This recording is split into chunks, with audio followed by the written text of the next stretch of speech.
Chapter 14. The Price of the Crown, What the Monarchies Cost.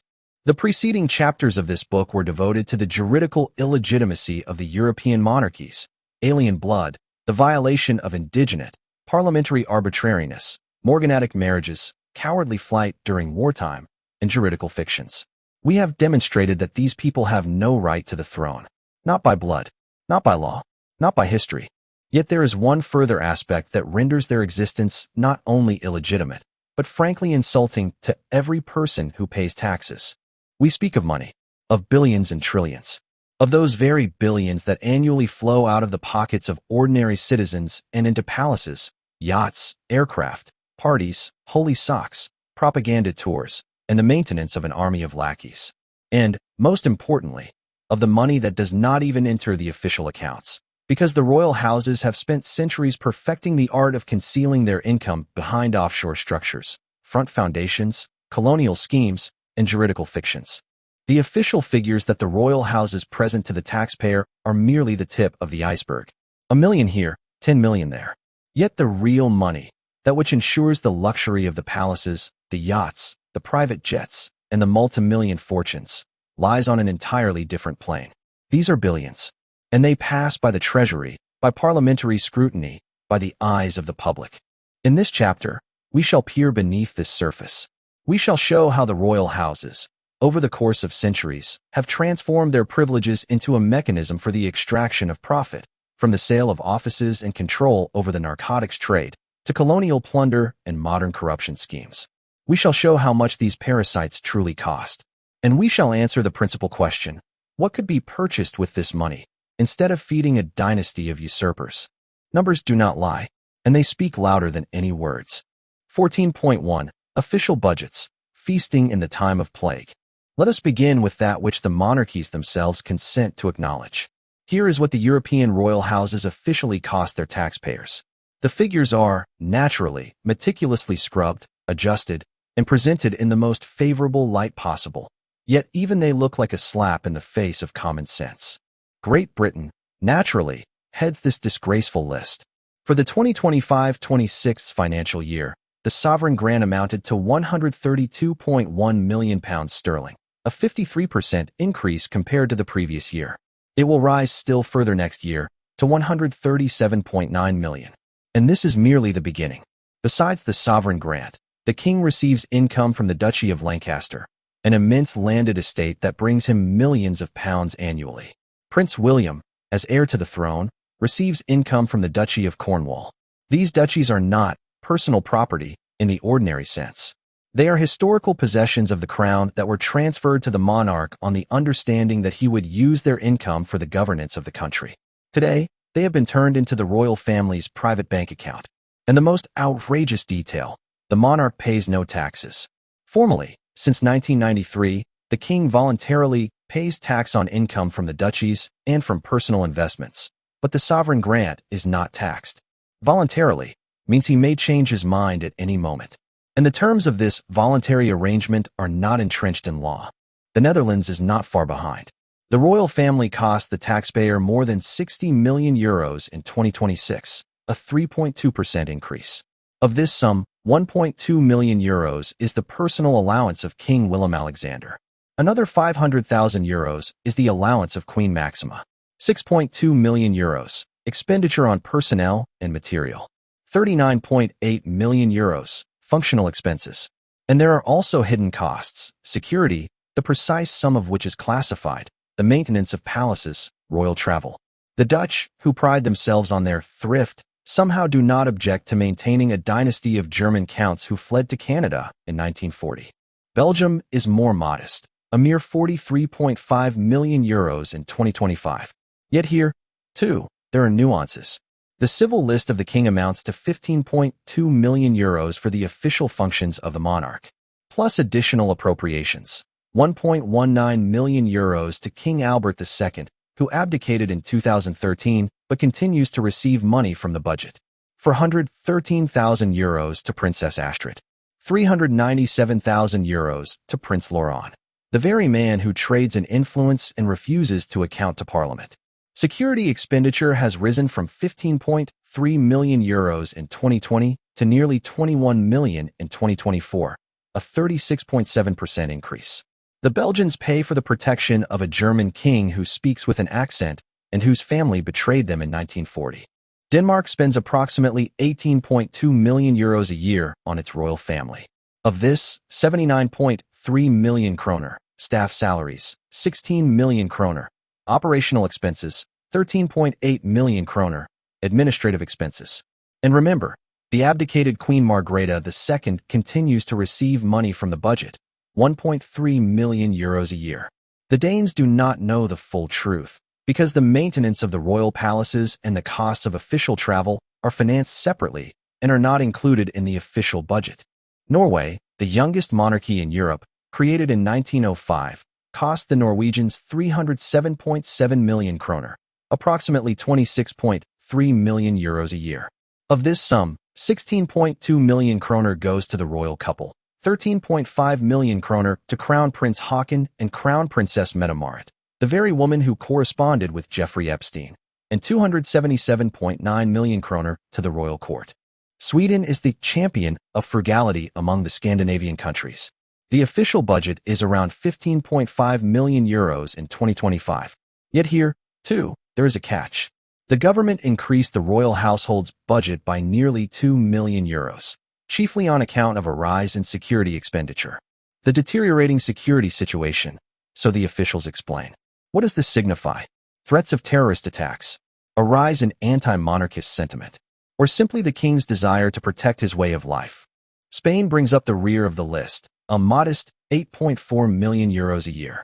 Of this sum, 277,000 euros is the annual allowance of King Felipe VI, 152,000 euros, Queen Letizia, 124,000 euros, Queen Sofia, consort of the abdicated Juan Carlos. The royal household also has a reserve fund of unspent monies from previous years. In 2025, they added 950,000 euros from this fund to the budget, increasing the available means to 9.4 million euros. What has this money gone toward? The digital transformation and a new audiovisual studio for recording the king's addresses. While the Spaniards suffer from unemployment and economic crisis, the royal family is mastering millions for digitalization.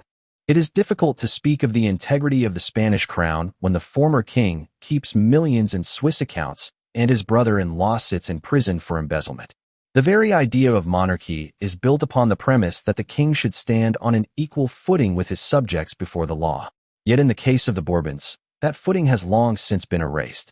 The total sum, for these 7 countries alone, exceeds 300 million euros a year. 300 million euros. Every single year. And this is only what they admit to. 14.2. Hidden costs, that of which they remain silent. The official budgets are merely a facade. Behind them lurk expenditures that the monarchies do not advertise, because their publication would provoke the instant wrath of the taxpayer. Here are but a few of them. Security, the largest hidden item of expenditure. In every country, these costs are classified or distributed across the budgets of various ministries, so as to render it impossible to trace the true figure. In Belgium, security expenditure amounts to nearly 21 million euros a year, almost half the entire budget of the monarchy. 188 federal police officers work exclusively for the protection of the royal family.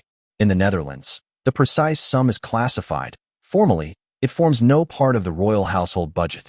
The Dutch pay for the guarding of the royal palaces, for royal travel, and for the royal family members, but no one knows precisely how much. In Great Britain, security expenditure defies any accounting whatever. Buckingham Palace is guarded by a special police unit whose budget is not disclosed. Royal travel demands the presence of dozens, and at times hundreds, of security personnel. Democracy demands transparency. Yet when it comes to the royal family, transparency vanishes somewhere. Maintenance of palaces. The royal families live in luxurious palaces. Who pays for their upkeep? The taxpayer, naturally. In Great Britain, Buckingham Palace is in the midst of a multi-year renovation costing £369 million, and this money has been allocated from the sovereign grant. Windsor Castle, the Palace of Holyrood House in Edinburgh, and other royal residences, their maintenance costs millions each year. In the Netherlands, the royal family resides in the Huis ten Bosch Palace in The Hague. The upkeep of the palace, including utilities, maintenance, and staff, is paid for by the state. In Belgium, the royal palace in Brussels and the castle of Laeken are maintained at the state's expense. In Denmark, the state pays for the upkeep of Amalienborg, Fredensborg, and other residences. Travel. The royal families are fond of traveling. Official journeys, private visits, holidays. All of this is paid for by the taxpayer.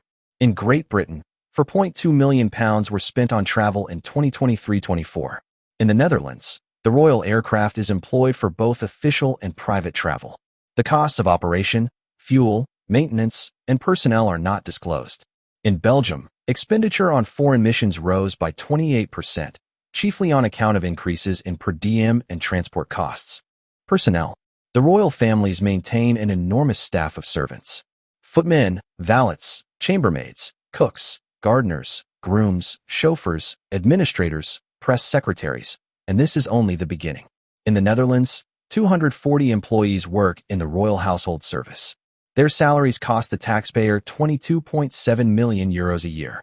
In Denmark, personnel costs amount to approximately €10.9 million. In Belgium, 188 federal police officers work exclusively for the protection of the royal family. In Great Britain, the royal household numbers around 500 employees. Tens of millions of euros a year go toward ensuring that a handful of idlers live in comfort, surrounded by an army of servants. 14.3. Royal lands and duchies. Feudal plunder disguised as tradition. Let us now turn to the most outrageous part, to the mechanism that enables the royal families to extract profit from their position, without paying taxes and without accounting to Parliament. We speak of the so-called duchies, feudal survivals that, by some miracle, have been preserved into the 21st century. In Great Britain, this system is visible with particular clarity. The Duchy of Lancaster and the Duchy of Cornwall are, in essence, private corporations beneath the crown. They own land, real estate, and commercial enterprises. And all the profits from these holdings go directly to the king, in the case of Lancaster, and to the Prince of Wales, in the case of Cornwall. What is especially cynical is the manner in which these duchies earn their money. They lease land to state institutions. Taxpayers pay taxes. These taxes finance state structures, the Ministry of Defense, the National Health Service, prisons, and these structures then pay rent to the royal duchies. The money travels in a circle from the taxpayer's pocket into the king's pocket. Here are but a few examples, uncovered by the investigations of British journalists. The Ministry of Defense pays the Duchy of Cornwall for access to an oil fuel depot near Devonport and for the use of a jetty at the Royal Naval College. The Ministry of Justice pays £37.5 million for the use of Dartmoor Prison, a building that stands upon land belonging to the duchy.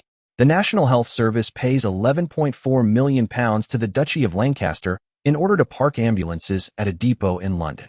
Energy companies pay £28 million for the laying of cables beneath the shoreline and £4.5 million for the lease of land for a wind farm. Liverpool City Council pays the Duchy of Lancaster for the operation of a bridge over the River Mersey. Schools pay for the use of land. The Dorset Fire and Rescue Service pays £612,000 for the lease of land upon which a fire station stands. Even the Conservative MP Sir Edward Lee, chairman of the Public Accounts Committee, termed this outrageous and raised the question in Parliament. Is it appropriate that the royal family should profit from the provision of public services? The duchies are also exempt from taxation. Formally, the King and the Prince of Wales voluntarily pay tax on the income from the duchies. Yet voluntarily is not by law. They may change their minds at any moment. And the tax records for recent years, as journalists have discovered, have never been published. 14.4. The sale of offices. How the Crown privatized the state. The mechanisms by which the royal families extract profit have their roots deep in the past, and the most ancient of them is the sale of state offices. This may appear a relic of the Middle Ages, yet the practice of selling offices remained a fundamental part of the European monarchies right up until the 19th century, and its legacy, in the form of control over appointments, licenses, and contracts, endures to this day. In 17th and 18th century France, the sale of offices became an official institution of the state. The crown sold practically everything, from the position of a judge to a seat on a municipal council. This was no shadow market, but a fully legal, regulated system that brought the treasury enormous sums. In just 2 years, Francis I received over 1.2 million livres from the sale of offices, an astronomical sum for that era. Yet the principal point is not even the money the crown received. The principal point is that this system created a corrupt infrastructure. In purchasing an office, a person did not simply acquire a post. He acquired the right to extract income from his position, to levy fees upon those below him, to distribute contracts and licenses. The office became private property, which could be sold, transmitted by inheritance, or leased out. And the beneficiary of this system was the crown.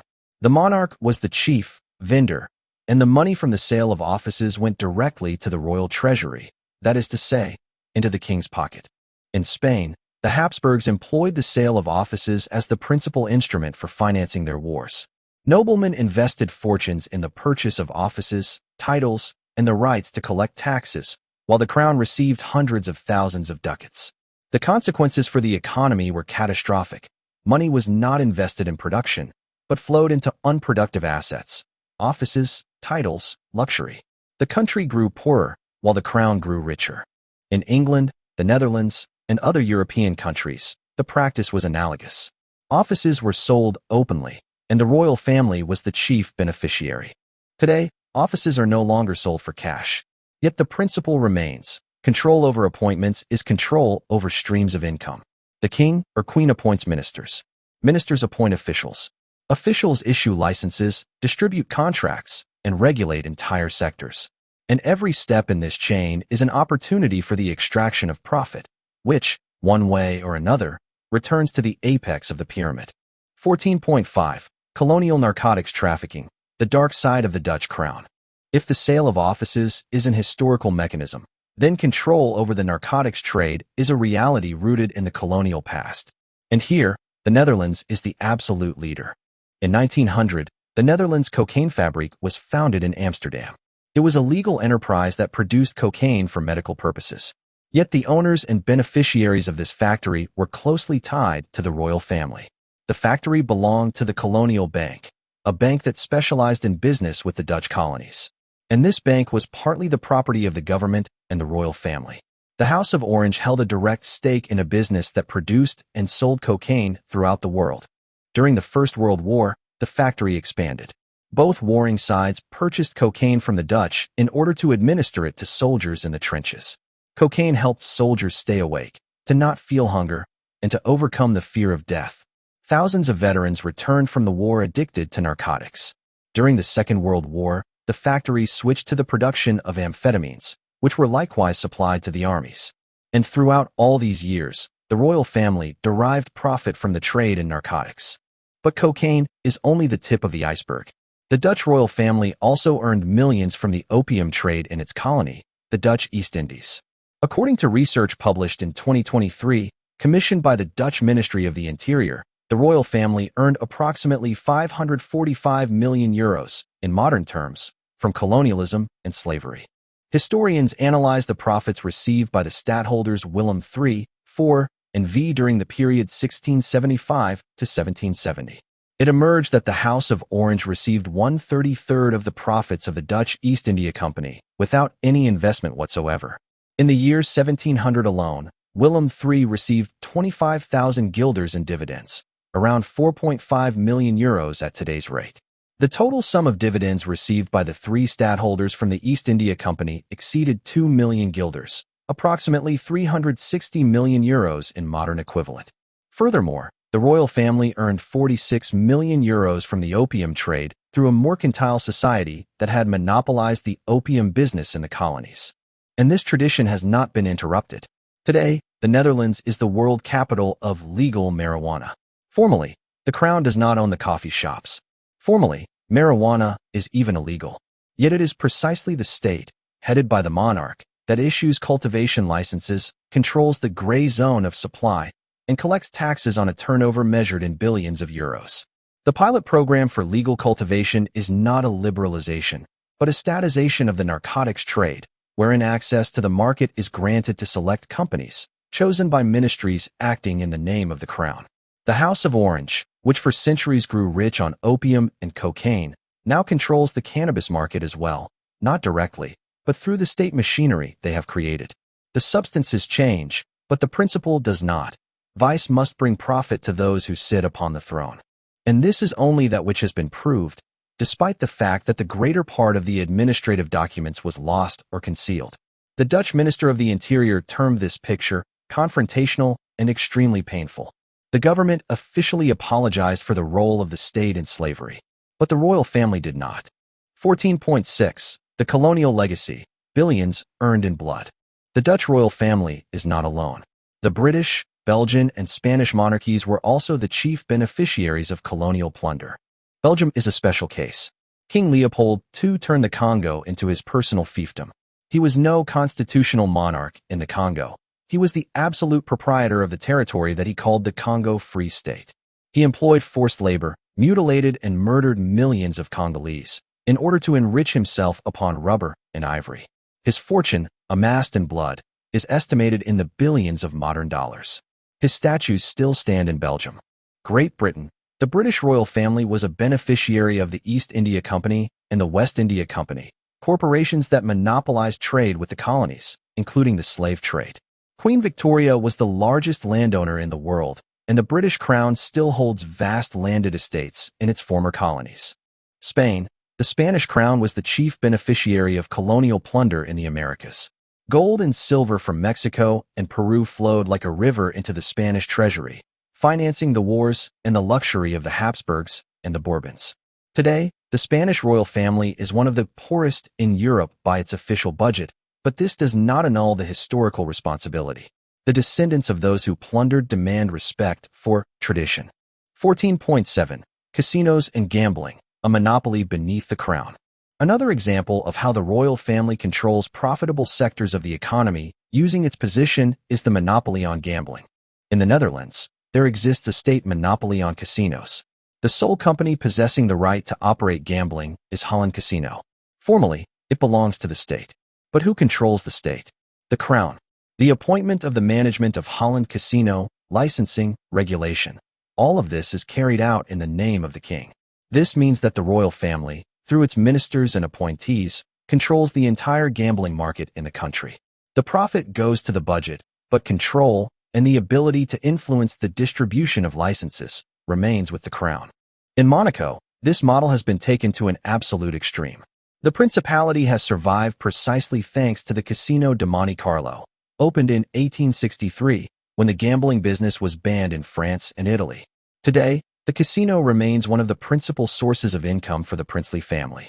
14.8. Corruption and influence peddling, modern scandals. The royal families have not abandoned their centuries-old habits. Only the methods have become more refined. Spain, the former king in the dock, Juan Carlos I, who abdicated in 2014, found himself at the center of several criminal investigations. He is accused of receiving commissions in the amount of $100 million for helping a Spanish consortium obtain the contract to build the high-speed railway in Mecca. The money was transferred to a Swiss bank account in August 2008. Furthermore, Juan Carlos concealed €7.9 million in a Swiss account through a front company registered in Liechtenstein. His accounts in Switzerland remained active until August 2018, already after he had lost his immunity. In the first 7 months of 2018 alone, €917,320 vanished from the account. The former king also allegedly holds €10 million in an account in the offshore jurisdiction of Jersey and has used opaque debit cards. Other members of the royal family, it is presumed, have also made use of these cards. The principal juridical dodge, the Spanish Constitution grants the monarch immunity. As long as Juan Carlos was king, he could not be held to account. After his abdication, he lost his immunity, but fled Spain and lives in exile, first in Abu Dhabi, then in the Dominican Republic. Spain, the king's brother-in-law stole millions. Inaki Urdangarin, husband of Princess Cristina, was accused of embezzling €6 million of public funds through his charitable foundation. He used his connections with the royal family to obtain contracts from regional governments at inflated prices and then transferred the money to offshore accounts. In 2018, he was sentenced to 5 years and 10 months imprisonment. The Netherlands, trading in orders and access to the king. The royal house has repeatedly been accused of selling orders and titles in exchange for donations to royal foundations. Wealthy businessmen donate millions and in return receive a knighthood or a place in the queue for an audience with the king. This is no criminal offense, but it is influence peddling in its purest form. Belgium, Prince Laurent, and dubious contracts. The younger son of King Albert II used his diplomatic passport and royal status to obtain lucrative contracts with Congolese companies, promising them his connections. He also employed the funds allocated for the maintenance of the royal family to pay personal debts, refusing to present accounts to Parliament. 14.9. Hidden assets and investments. What they conceal. The official budgets are merely that which the royal families admit to. Yet they possess assets about which they prefer to remain silent. The Belgian royal family, by some estimates, holds shares to the value of over 10 billion euros, including shares in companies that operated in Belgium's former colony, the Congo. These data are not officially confirmed, because the Belgian monarchy is one of the least transparent in Europe. Queen Margrethe II of Denmark is a passionate collector and investor. By one estimate, her personal fortune includes an investment portfolio worth around 12 million euros. The Dutch royal family once owned 25% of the shares of Royal Dutch Shell, one of the largest oil companies in the world. Today these shares have, in all likelihood, been sold, but the fact itself is telling. The royal families employed their privileges to participate in the most profitable sectors of the economy. The British royal family, the fortune of Charles III is estimated at £1.8 billion, including jewels, art, real estate, and investments inherited from Elizabeth II without payment of inheritance tax. Since 1993, a rule has been in force. Assets passing from one monarch to another are exempt from inheritance tax. The decision was taken precisely because it constituted the most tax-efficient means of transferring wealth. 14.10. The total cost. What the monarchy truly costs. Let us sum up. The official expenditure on 7 monarchies is over 300 million euros a year. The hidden costs, security, palaces, travel, personnel, add a further 200 to 400 million euros annually. The total annual cost of maintaining the European monarchies, from 500 million to 1 billion euros. Over 10 years, from 5 to 10 billion euros. Over 20 years, from 10 to 20 billion euros. And this is only the expenditure. The incomes of the royal families from duchies, investments, real estate, the sale of titles, and access to the monarch are measured in hundreds of millions of euros annually. And the historical accumulations from colonialism, the slave trade, the opium trade, and narcotics trafficking amount to tens of billions of euros. Capital that continues to work and to bring profit. And these are only the direct and hidden costs. That very billion euros that annually vanishes into the furnaces of the royal palaces, into the salaries of lackeys, into armored limousines and private jets. Now imagine that this money were not being burned, but were working. Were 1 billion euros annually, instead of going to the maintenance of usurpers, to be invested in an ordinary portfolio with a yield of 5% per annum, not even in high-risk assets, but in modest, conservative instruments. Then, after 20 years, the accumulated sum would amount to 34.7 billion euros. After 50 years, 219.8 billion euros. After a century, 2.61 trillion euros. 2.5 trillion euros. A sum exceeding the annual GDP of Italy. A sum comparable to the largest sovereign wealth funds in the world. A sum that would suffice for the complete modernization of the healthcare and education systems in all 7 countries. For the construction of tens of millions of units of social housing, for the financing of scientific research for generations to come. Instead, the money goes into a black hole. It yields no profit. It creates no jobs. It finances no science. It simply vanishes, transforming into gilding upon palace gates, into the salaries of hundreds of idle courtiers, into the maintenance of royal yachts and private aircraft. This is not simply expenditure. It is the theft of the future. Every euro spent upon the monarchy today is 30 euros stolen from the generations of tomorrow. And while European taxpayers tighten their belts, compound interest works against them, not for creation, but for the maintenance of parasites. 14.11. Comparison with social needs. What could be purchased with the money stolen by the crown? Now let us pose the principal question. Not, how much do the monarchies cost officially? Because the official figures are a fig leaf concealing the shame. But how much is truly extracted from the economy, from the pockets of taxpayers, from state budgets, from potential investments in education, medicine, science, and infrastructure? The answer is billions. Every year. Let us take a conservative estimate. 1 billion euros a year, the direct and hidden costs of maintaining the 7 European monarchies. That very figure we substantiated in section 14.10. The official budgets, 300 million, plus security, palaces, travel, personnel, 200 to 400 million, plus a minimal estimate of losses from tax exemptions and the lost profit from royal monopolies. 1 billion euros. Every single year. What does this sum represent on the scale of social policy? Healthcare. 1 billion euros is the construction and full equipping of 20 modern hospitals of medium size, or the annual salaries of 20,000 doctors at an average salary of 50,000 euros per annum, or the purchase of 100,000 ventilators, or the full funding of vaccination programs for several countries. When, in 2020, European hospitals were suffocating from a shortage of beds and equipment, the royal families continued to receive their uppunnage in full. Not a single monarch said, "Take my annual income for the fight against the pandemic." Not one. Education. 1 billion euros is the construction of 200 new schools, or the annual salaries of 20,000 teachers, or the full provision of free textbooks for 3 million school children, or the funding of 10,000 research grants for young investigators. Instead, the money goes to the maintenance of 240 lackeys in the Dutch palace and to the renovation of Buckingham Palace for £369 million. Housing.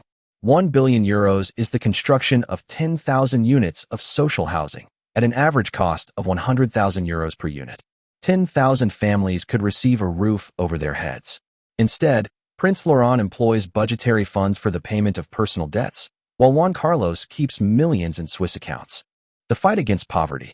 1 billion euros is an annual income for 100,000 people living below the poverty line at a benefit of 10,000 euros per annum, or the full funding of child nutrition programs for 5 million children, or the creation of 20,000 jobs in the social sector.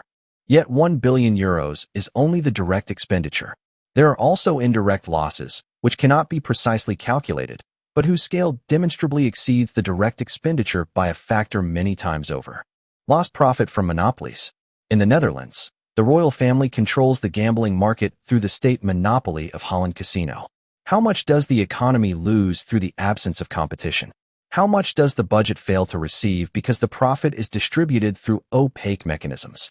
There are no precise figures, but we are speaking of hundreds of millions of euros annually. Uncollected taxes. The royal families are exempt from taxes on inheritance, on real estate, and on income from the duchies. In Great Britain, Charles III inherited a fortune of £1.8 billion without paying a single penny of inheritance tax. Had the standard rate of 40% been applied, the budget would have received £720 million, a sum comparable to the annual budget of several ministries. Instead, the money remained in the king's pocket. Corruption losses. Juan Carlos received $100 million in commissions for the Saudi contract. This money was extracted from the Spanish economy, did not enter the budget, and was not spent on hospitals or schools. Inaki Erdangaran stole 6 million euros of public funds. Prince Laurent used his diplomatic passport to obtain dubious contracts. Each such case is not simply a scandal. It is direct injury to the taxpayers. The colonial legacy. The 545 million euros earned by the Dutch royal family on colonialism and slavery is an historical figure, but the capital accumulated over centuries of plunder continues to work. It is invested in real estate, shares, and land. It yields profit, and this profit is not taxed. Were this capital to be nationalized and directed toward reparations to former colonies or toward social programs within the country, the effect would be measured in billions. Thus, the true cost of the monarchies to the European economies is not the 300 million of the official budgets, and not even the 1 billion of direct and hidden expenditure. It is a multi-billion euro hole in the public finances, formed by a combination of direct payments, tax privileges, monopoly advantages, corruption schemes, and the lost profit from the failure to employ royal assets in the public interest. If one adds everything together, direct expenditure, tax losses, lost profit from monopolies, corruption leakage, the annual price of the European monarchies amounts to no less than 2 to 3 billion euros. Possibly more.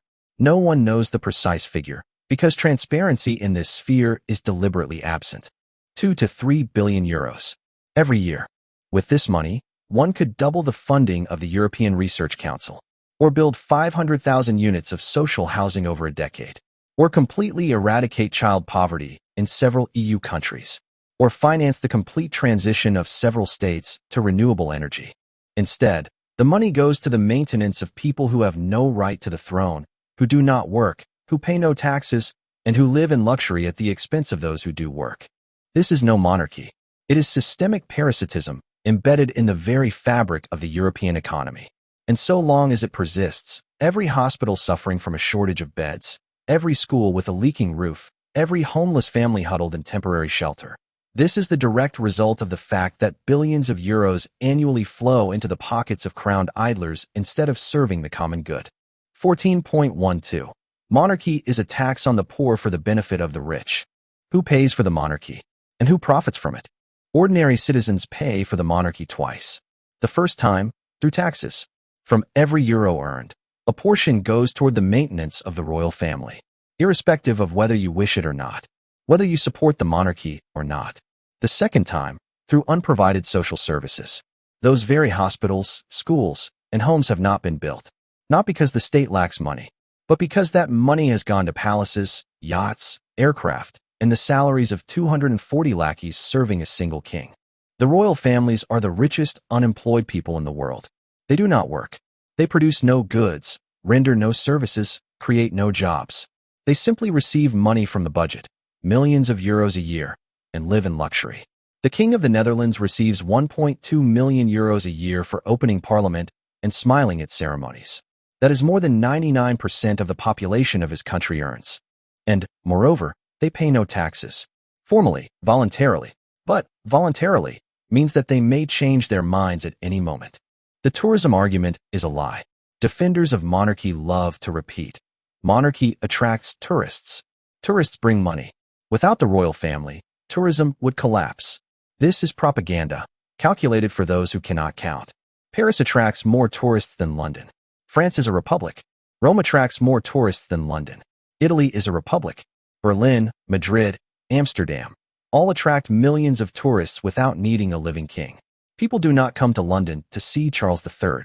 They come to see Buckingham Palace, an historical building. The palace would not vanish if the king ceased to be king. Big Ben would not cease to toll. History would not disappear. The principal conclusion: monarchy is a tax on the poor for the benefit of the rich. The poor pay taxes. The rich pay taxes. Yet the royal families pay no taxes. They receive money from the budget, that is to say, from the pockets of those who work. The poor suffer from a shortage of social housing, from overcrowded hospitals, from underfunded schools. And the royal families live in palaces, travel by private jet, wear couture clothing, and know nothing of queues for the doctor. This is not simply injustice. It is mockery. Every euro that goes to the maintenance of the royal family is a euro that was not spent on a hospital, a school, a home for the homeless, a benefit for a large family. Every euro the king receives is a euro taken from the taxpayer.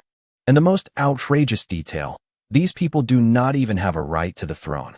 As we have demonstrated in the preceding chapters, they are usurpers. German counts, French generals, Danish princes, placed upon the throne by parliaments and foreign powers. They are not kings by right. They are parasites who have privatized the state. 14.13. The final blow. What if they were to go? What would change if the European countries became republics? The palaces would remain in their places. They would become museums, concert halls, government buildings. Tourists would still visit them. Versailles did not vanish, after all, when France became a republic. History would not disappear. Big Ben would not crumble. The Tower would not vanish. The royal parks would not close. And the art collections that now belong to the crown would become accessible to the wider public on a permanent basis. The taxpayers would cease to pay for the upkeep of 240 lackeys, royal yachts, armored limousines, and holy socks. Billions of euros, which at present go to the support of feudal parasitism, would be redirected to hospitals, schools, homes for the homeless, science, and education. Hospitals would receive funding. Schools, repairs. The homeless, housing. Teachers, a dignified salary. Doctors, modern equipment. Scientists, grants. And, most importantly, the symbol of inequality would vanish. The reminder would vanish that some people are born with the right to power, wealth, and impunity, while others are born with the obligation to work, to pay taxes, and to die in the trenches for the interests of those who do not even speak their language without an accent. A republic would not solve all problems. It would not abolish capitalism, would not eradicate corruption, would not create a paradise on earth. But it would, at least, not finance parasites. It would, at least, not compel citizens to bow before people who have no right whatever to such veneration. And that is already a victory.